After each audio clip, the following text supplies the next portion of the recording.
Rangpur medical college হসপিটালের চিকিৎসক quarter থেকে আপত্তিকর অবস্থায় একজন চিকিৎসক ও একজন নারীকে আটক করে পুলিশের হাতে তুলে দিয়েছে স্থানীয়রা। আমার সাথে তার পূর্ব পরিচিত হওয়ার কারণে তার বাবার অসুস্থতা নিয়ে কথা বলার জন্য আমাকে কল দেয়, আমি আসি। আমি ওনাকে চিনি, উনি আমার পূর্ব পরিচিত, এতটুকুই। অবশ্যই একজন মেয়ে শুধু একজনের সাথে পূর্ব পরিচিত থাকলেই আসে না রুমে, এটা বুঝতে হবে। তিনি হসপিটালের আইসিইউ ইউনিটের ইনচার্জ এবং ডক্টরস অ্যাসোসিয়েশন অফ বাংলাদেশ ডাবের রংপুর বিভাগীয় সাংগঠনিক সম্পাদক। প্রত্যক্ষদর্শীরা জানান ওই কোয়ার্টারে এক নারীর সাথে অবস্থান করছিলেন মারুফুল হাসান। আচরণ সন্দেহজনক মনে হলে স্থানীয় কয়েকজন ভিতরে গিয়ে দুজনকে হাতে নাতে আটক করেন। পরে তারা তাৎক্ষণিকভাবে পুলিশকে খবর দিলে ঘটনাস্থলে ছুটে আসেন রোমেকের পরিচালক brigadier general Ashikur Rahman.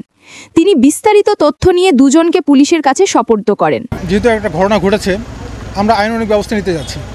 Police OC এসেছিলেন, উনি ঊর্ধ্বতন কর্তৃপক্ষের সাথে যোগাযোগ করেছেন যে এই সিস্টেমে কী ব্যবস্থা নেওয়া উচিত বা কী করা উচিত, সেই অনুযায়ী উনি ব্যবস্থা নিয়েছেন। এখানে মেডিকেল কর্তৃপক্ষ আমাদেরকে সংবাদ দেয়, আমরা আসি। আসার পর আমরা বেশ কিছু লোকজন দেখতে পাই, তারা জানায় যে এখানে দুজন অনৈতিক কার্যে তারা স্থানীয় লোকজন আটক করছে।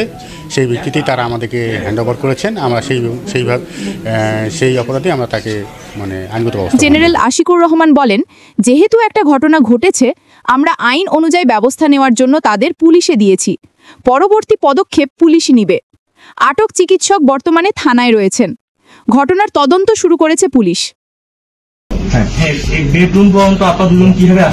আমি ওনাকে চিনি, উনি আমার পূর্ব পরিচিত, এতটুকুই।